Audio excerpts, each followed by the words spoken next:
m'appelle Colin Djouma Moussonpour. Votre chaîne Triomphe Congo TV est là. Il suffit tout simplement de vous abonner et surtout d'activer la notification pour vous permettre d'accéder à toutes nos publications. Batoto ya Lubumbashi Wantashi, Batoto ya Kolwezi ya Lisano, Batoto ya Likasi ya Milima, Batoto ya Kamina Sobongo, Batoto ya Kalemi Mayalangi. Télévision yenu en ligne, yo ili. Triomphe Congo TV. Muji abone na mufanye notification. Ile itamisaidia muanze kuona bile biote tutakuwa tunaproduire mwi chaîne. Ni chaîne ya mupya, média en ligne. C'est un média en ligne. Il est temps. On avance.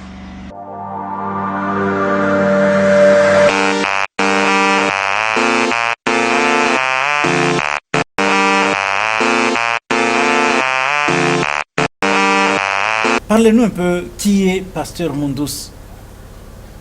C'est une question très pertinente lorsque vous m'étendez votre micro. Pour parler de soi-même, c'est difficile. Néanmoins, je vais essayer un peu de m'étendre un tout petit peu. Comment vous êtes devenu pasteur? Ah, vous avez bien dit. Même la Bible dit que nous devenons, nous ne sommes pas nés pasteurs, nous le devenons. C'est comme je disais, même vous là-bas, vous n'êtes pas né journaliste. Ce que vous faites ici, c'est une vocation de la part du Seigneur. En tout cas, quand vous aimez un métier, le Seigneur va vouloir faire quelque chose en toi pour que ce métier-là puisse être converti dans votre vouloir, afin que la parole de Dieu puisse aller de l'avant. Voilà pourquoi je suis là. Je n'étais pas né pasteur, je suis né quand même dans une famille chrétienne. Cela ne dit pas que quand on est né dans une famille chrétienne, on est chrétien. Non, non. À l'âge de la connaissance du bien et du mal, alors nous avons choisi le Seigneur. Nous avons dit, nous avons cru comme tout le monde. Dieu lui-même, dans sa providence, il a su que je deviendrais tel. C'est pourquoi je suis devenu pasteur. Et comment vous avez eu la vision de créer l'église évangile de l'Éternel? Oui, c'est une question que je vais un peu corriger. Pour ceux qui se disent, qui parlent beaucoup de visionnaires. Même les missionnaires, lorsqu'ils étaient venus chez nous, ils ne s'étaient pas appelés visionnaires. Ils s'étaient appelés missionnaires. Bien sûr, la vision de créer les églises, toutes les églises du monde entier, les visionnaires, c'est Dieu. Tous les pasteurs, tous les hommes de Dieu, ça c'est selon moi, ça n'engage que moi, ne viennent que dans la mission. Nous sommes tous dans la mission que Dieu nous a donnée. Les visionnaires, c'est Dieu. Alors, dans la vision de Dieu, il y a beaucoup de missions, telle à telle mission, telle à telle mission. Pourquoi je le dis? Parce que la vision ne meurt pas. La vision est éternelle. Mais la mission s'arrête avec la vieillesse. La mission peut arrêter avec la mort, avec les accidents. Mais la vision, lorsque je meurs, la vision de Dieu ne meurt pas. Voilà pourquoi je ne suis pas visionnaire, je suis seulement missionnaire. Et parle-nous un peu de l'église, l'évangile de l'Éternel. Comment cette église est née, comment cette église a été créée, dans quelles conditions? Voilà, à ce point-là, je vais vous lire un verset que tous les bien-nés qui nous suivent comprennent. Nous sommes dans le livre d'Apocalypse, chapitre 14, verset 6.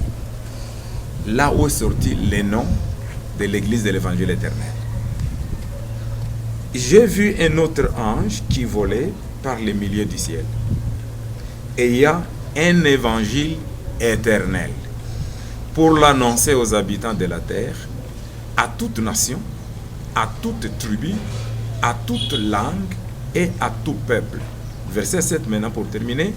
L'ange disait d'une voix forte, craignez Dieu, donnez-lui gloire, car l'heure de son jugement est venue, et adorez celui qui a fait les cieux et la terre et la mer et les sources d'eau.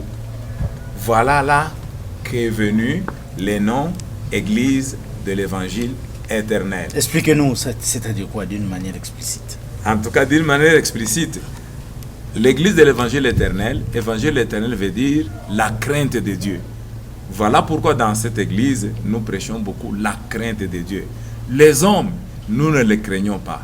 Les hommes, nous les respectons. Mais Dieu, nous les craignons. De quelle manière? Qu'est-ce qu'il voulait dire concrètement? Merci, Monsieur Colin. Craindre Dieu, c'est vouloir faire tout ce qu'il vous dit de faire. Parce que les hommes, nous ne pouvons pas les craindre. Nous les craignons. Craindre Dieu, c'est accepter Jésus comme Seigneur, c'est accepter le patron de l'Église. Vous voyez, l'Église aujourd'hui a son patron, c'est le Saint-Esprit. C'est Jésus-Christ de Nazareth. Ce n'est pas un homme que nous sommes. Nous ne sommes que des hommes, nous ne sommes que des gérants. Nous gérons les églises de Dieu. Un gérant ne peut pas dépasser le propriétaire du magasin. C'est un exemple que je vous donne. Et un gérant, un pasteur ne peut pas faire de n'importe comment. Parce que les fidèles qui viennent là-bas, ils viennent pour Dieu, ils ne viennent pas pour les hommes. Voilà pourquoi nous devons bien les gérer. Parce qu'un jour, le propriétaire de l'église viendra. C'est Jésus-Christ de Nazareth. Présentez-nous votre église. Il est situé où?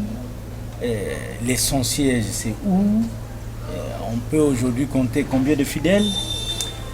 Justement, dans l'église de l'évangile éternel aujourd'hui, nous sommes à 380. Alors c'est énorme. Oui, c'est énorme. Alors que l'église est dans la commune de Lubumbashi, plus principalement dans le quartier cité Jekamine. Là-bas, nous sommes au numéro 23, coin des avenues Kolwezi et Lubudi. C'est là où il y a l'église. À quelques 20 mètres de là, l'église est en train de construire un bâtiment. Pas une église, un bâtiment qui pourra abriter les églises. Donc, vous pouvez appeler un temple. Un temple. Ce temple-là va prendre 1000 fidèles. Bien que nous sommes à 400, 350. J'ai foi. C'est Dieu qui envoie le fidèle, ce n'est pas moi. Je suis un simple fidèle comme tous les fidèles. Donc, il y aura ici en bas 700, sur le balcon 300. C'est ça la capacité de ce temple-là. En gérant cette institution divine, rencontrez-vous certaines difficultés? Vous savez, il y en a des difficultés énormes que nous rencontrons. Parce que le travail ne nous appartient pas, c'est le travail de Dieu. Le diable ne peut pas nous laisser tranquilles. Le diable est entré là de nous malmener comme il veut. Mais nous sommes tranquilles. Nous savons que l'église ne nous appartient pas. Il y a beaucoup de difficultés. Les difficultés en argent, parce que nous voulons construire. Il y a beaucoup de difficultés. Les diables qui sèment des troubles par-ci, par-là. Il y a même les hommes qui sont au service du diable, qui sèment aussi des troubles. Mais nous sommes confiants en Dieu que l'Éternel pourra nous donner la solution. Vous êtes dans les comptes de l'église de Réveil, c'est ça? Je ne suis pas encore entré là-bas. Je vais entrer quand même, mais ce n'est pas aujourd'hui ou demain. Un message de gens qui vous écoutent à ce moment, parce que vous êtes pasteur, un homme de Dieu. Qu'est-ce que vous pouvez dire à ceux qui vous écoutent en ce moment? Ceux qui nous suivent et ceux qui nous écoutent pendant ces moments, je leur dis de garder l'équilibre spirituel. Parce qu'en Dieu, il y a tout ce que nous avons besoin.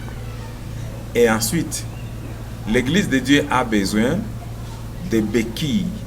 Je sais que quand je parle ici, il y a les hommes de Dieu qui ont de l'argent, qui peuvent aider la construction de ces temples-là. Nous les voulons. Parce que vous savez, avec l'arrivée de Covid-19, nous avons connu beaucoup de problèmes. L'argent est difficile maintenant à trouver. Néanmoins, nous avons confiance en Dieu. S'il y en a ceux qui nous suivent pendant ces moments, ils peuvent venir en aide de l'Église, pas moi. Moi, je ne suis qu'un individu, mais je voudrais que les autres viennent pour qu'ils construisent l'Église de Dieu. Parce que pour être enrichi, c'est en faisant l'œuvre de Dieu. C'est ce que je leur demande. Les blancs, les noirs, tous ceux qui veulent construire, qu'ils viennent se joindre à nous. Les hommes d'affaires. Les hommes d'affaires de Lubumbashi, de Kinshasa, de partout en RDC, en Afrique, en Europe. Nous les attendons qu'ils viennent et qu'ils fassent l'œuvre de Dieu. Et s'ils vous demandaient de lancer un message à vos fidèles en Swahili, qu'est-ce que vous pouvez leur dire en ce moment? Tunafurahi sana Monsieur Colin kuwapokea katika nafasi hapa sababu ya kulancer message kwa wale beko netufuata de partout dans le monde entier. ba Kristo bote. Voyez les jeunes tout qu'on a, ba Kristo ba mu évangile éternel avec les autres églises mine baita kusema kanisa aina ya muntu ni ya Mungu. Sisi sote tuko batumishi sawa batu yote. Alors nous voulons que tuungane mkono kwa mkono na maajabu ya Mungu ipate kufanyika. Je ne peux pas oublier, dans une semaine mimi nitakuwa na séminaire ya ba maman. Donc j'ai intitulé Maman, tu dois gagner l'âme de ton mari. Alors j'ai fait appel à tout le monde. Donc là, vous allez plus insister sur les femmes. Sur les femmes.